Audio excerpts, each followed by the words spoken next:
Hello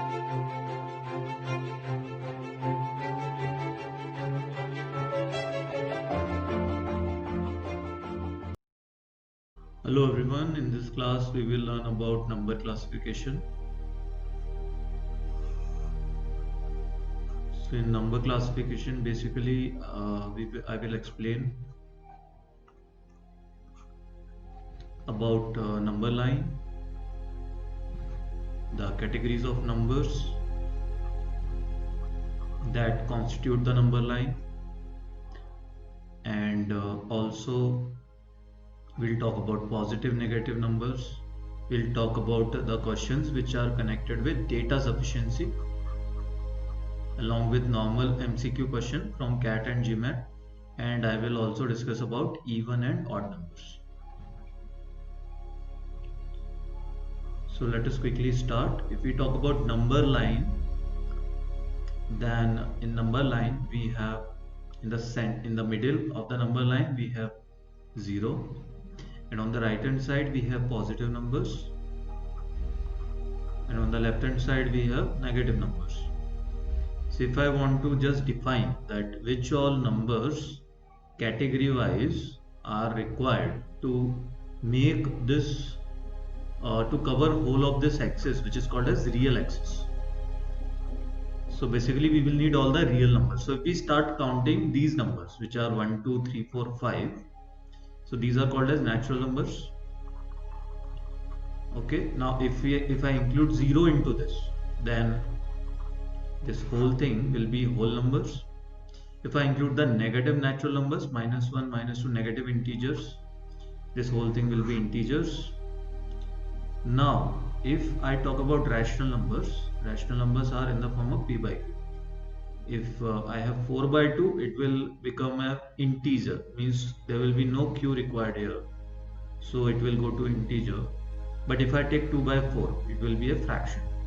So basically in case if I include fraction, this whole thing will be rational because integer is already included. Now rational, if we talk about fractions, rational includes all the integers and all the fractions. If we talk about fractions, there are two kinds of fractions. One is like this. So basically there are broadly there is 1 by 2, 1 by 5, and then clubbing of 1 by 2 and 1 by 5. All these fractions or their nth power, any power, will make terminating decimals, and any other denominator will make a non-terminating. But the point that we should note here is non-terminating is always recurring. So in case if we want a non-terminating plus non-recurring, we have to get into irrational numbers. So this either non-terminating, recurring, or terminating, this makes rational. If I include the non-terminating plus non-recurring, which is pi, square root or root of any imperfect root number like root 2, root 3, like this. Root 4 if I take, it will become integer. So irrational if I include, that will constitute the whole real axis. So rational, so everything, this is a subset of this, subset of this, subset of this. Rational is a subset of real, rational is a subset of real, and rational and irrational clubbed together will make real. Real is again a subset of complex. Complex we need not to study, so let us move further. If we talk about number line questions, then let us take one question from GMAT. So in this question we are given that A, B, C, D are numbers on the number line and they are equally spaced. What is the value of A plus C? So if I want to find A plus C, basically I need to find A or B, and I need to find with respect to origin. So if origin is on the right hand side of C, A and C both can be negative. If it is in the middle, they can be positive or negative. If it is towards the left hand side of A, both will be positive. So let us look at the option. Now how you have to mark the options in data sufficiency. If you are given two statements, you can mark only with the help of statement 1 alone, but you cannot mark with the help of statement 2. Then you have to mark option number A. You can mark with the help of statement 2, not with the help of statement 1 alone. Option number B, if you cannot mark through any of them alone, but if you club them, you can mark. Option number C, if you can mark through any statement, either statement alone is sufficient, this or this. Then D, if you cannot mark to alone, individually, or when you club then also you cannot mark, then it will be E option. So if we look at this options here, first statement, A plus B is minus 8. I cannot say anything about A and B here, both can be negative, and so if we go to, so this alone is not sufficient. A plus D is 0, that means definitely that they are negative inverse of each other, so that means the middle part has to be 0. So this definitely is 0, but then still you don't know the magnitude, so even this also alone you cannot get the answer. Now we club them, we know that origin is here and A plus B is minus 8. Let's say this distance is x, half distance, so this will be x, so this will be 2x. So can I say A's distance will be 3x, B's distance will be x, and this whole thing is minus 8. Can I say x will be minus 2? So you can get A as minus 6, this is minus 2, this is plus 2, this is plus 6. You can definitely get this by clubbing both of them. That means option number 3. Now we talk about positive and negative numbers. In these type of numbers, you must be already knowing that if I take positive plus positive, that will be positive.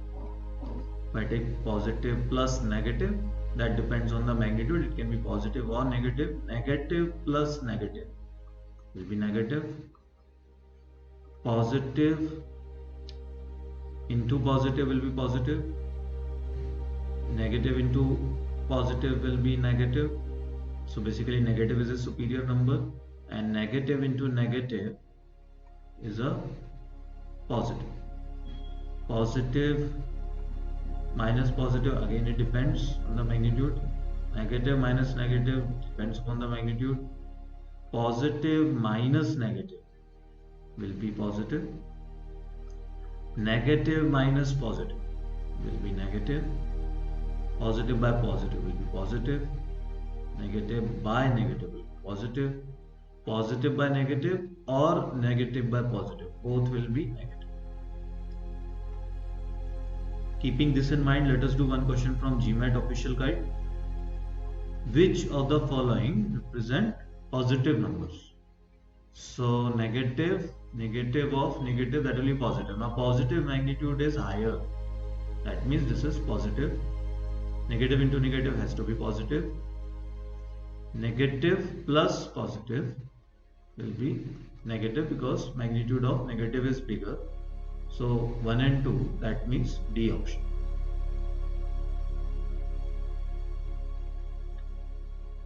Now again, data sufficiency in positive negative. Is ZW positive? So basically we just need to figure out what is the sign of Z and W. So if we check from this statement, we can have like if I want to make all those values of Z which gives you W cube as a cube number, I can take this as 12. So W cube will be 8, that means W will be 2. I can even take this as 21. So W cube will be minus 1, that will give me W as minus 1. Now if we take, so basically from this you are getting both the possibilities, positive and negative. So basically you have to answer only. So what can be your answer? Your answer is either it is definitely yes or it is definitely no. No is also an answer. But if you are stuck between yes or no, you can say that I am not getting the answer. So if we talk about only statement 1, you are not getting the answer. If we talk about statement 2 alone, definitely you cannot get the answer. And even if you club them, Z is positive only, but still W is coming negative also, positive also. So you are not getting the answer. So your answer here has to be 5th option. Now let us come to the main topic for today, that is even and odd. So even numbers are those which if you divide by 2 they give you an integer, or they are in the form of 2 into I. Odd numbers are definitely in the form of 2i plus minus 1. So if we talk about even plus even, you can pick some sample numbers also and you can put there. or you can just say that this has to be a multiple of 2. Both of them are multiple of 2. Whole thing will be multiple of 2, so that means this also be even. Odd plus odd will have to be even. Even plus odd will have to be odd. Even minus even will have to be even. You can just check by this also. Odd minus odd will have to be even. Even minus odd will be odd, and odd minus even will also be odd. If we take even into even, that will be even. You can take even different even numbers any number of times, that will be even. Or you can take any even number raised to power any power, will again be even. Odd into odd, any numbers, any different numbers which are all odd will give you odd. Or you take any odd number raised to power any power will give you odd. Odd into even will definitely be even. So basically here even is the superior number. Now if we talk about division, even divided by even. So you can have 4 by 2 which is 2, or you can have 6 by 2 which is 3. So it can be even, odd, or it can be a fraction. If I take 2 by 6, something like this. If you take odd by odd, so if I have 9 by 3, it can give you 3, but that has to be odd, because odd can be only broken as odd into odd. So no possibility of even here. So either odd or fraction. Even by odd. Odd can definitely be clubbed to get even, but even can be broken only as even into odd. So definitely it has to be even. And or you can say odd has to be clubbed even number of times, or it can be fraction. Odd divided by even. You club any number of times even numbers, it will give you even only. So you cannot get odd as a multiple of even. So definitely it will be always a fraction, or it is a non-integer. So these only can be the possible integers. Keeping this in mind, let us do one question here.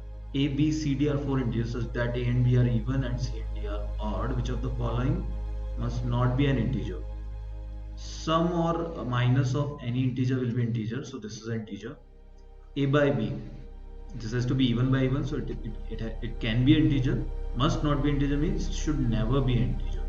A by C, that means even by odd, that can also be possible as integer. D by C, again odd by odd, very much possible. But if you take C by B, that is odd by even, not possible. Never it is integer. Few more questions from even odd. A, B, C are 3 consecutive numbers. Which of the following must be even? Now if A, B, C are 3 consecutive numbers, you can have either 1, 2, 3 like this, or you can have 2, 3, 4. That means it can have possibility of being odd, even, odd, or it can be even, odd, even. So must be even. That means in any possibility it has to be even. So if I take A plus B, whether you take this or this, we have already done this. This has to be odd. So must be even. That means this is not always even. B plus C same way, not always even. A plus B plus C. So this whole thing will be even, but this whole thing will be odd. So not always even. A into C. This can be even, but then odd into odd, not always even. A plus C. A plus C. Even plus even is even. Even odd plus odd is even. So this is always, or it has to be always even.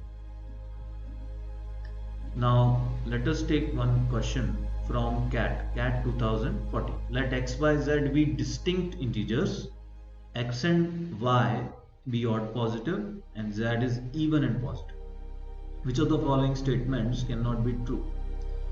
So basically x and y are odd and z is even. If I take x minus z, it has to be odd. Odd any power will give you odd. And y is also odd. So odd into odd is odd. So this cannot be true. This is odd, but it is given as even. So this is your answer. Just checking other options. So x minus z is odd and y is also odd. True. X minus z is odd and y is odd. This is also true. X minus y is even. Even multiplied with any number is always even. This is true. So your only statement or option that is not possible is A option. One more question. PQR be distinct positive integers that are odd. Which of the following cannot be odd? So basically they all three are odd.